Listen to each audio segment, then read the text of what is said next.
যে কীভাবে সিআইএর সাথে রয়ের কনফ্লিক্ট দেখা দিল। তাহলে সিআইয়ের সাথে রয় কীভাবে, র তো আওয়ামী লীগের 24-এর অভ্যুত্থানে চেয়েছিল, শেষ দিন পর্যন্ত চেয়েছিল, কিন্তু এখানে কিন্তু ঘটনাটা কি ঘটলো, সিআইএ যেন খুব ধীরে ধীরে এমনভাবে কাজ করেছে, র কিন্তু টের পায় না কেন আপনি দেখবেন ওখানে আমাদের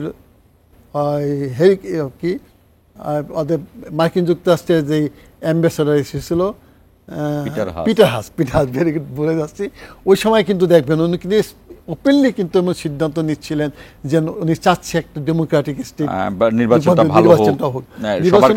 নির্বাচনটা কি করলো না, নির্বাচন করলো না, ইন্ডিয়া বলে দিল হাসিনা ওয়াজেদকে যে তুমি নির্বাচন লাগবে না, যেমন তুমি একটা করো, আমরা স্টেট ডিপার্টমেন্টকে ম্যানেজ করব।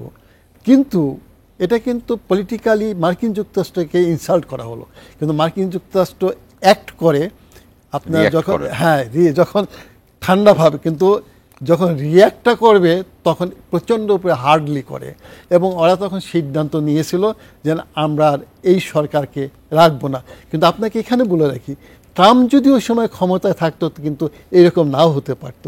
ডেমোক্র্যাটরা যেহেতু ক্ষমতায় ছিল, ফলশ্রুতিতে বিভিন্ন ঘটনা হতো, ব্যাপক আকার আমি আলোচনা করব না, এবং সেখানে আর স্পষ্টভাবে আপনাকে বলে দিচ্ছি, রজেন এত দুর্বল ছিল, 4 তারিখে কিন্তু স্টেট ডিপার্টমেন্ট থেকে দিল্লিকে জানানো হলো আগামীকাল দুপুরের মধ্যে তোমার প্রতিবেশী সরকারটি কিন্তু থাকতেছে না।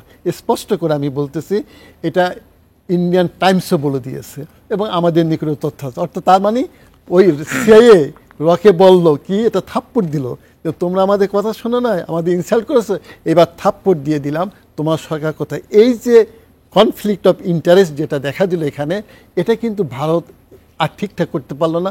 সবচেয়ে খারাপ অবস্থা এখন আছে, অর্থাৎ ট্রাম্পের সাথে সময়ে এখন বর্তমান সময় ইন্ডিয়ার ফরেন রিলেশনশিপ এত খারাপ আগে কখনো ছিল না। তার প্রমাণ কি, ট্রাম্প কিছুদিন আগে বলছে আমি ভারতকে এমন করব, মোদির হাতে আমি ভিক্ষার থালা দিয়ে দেব।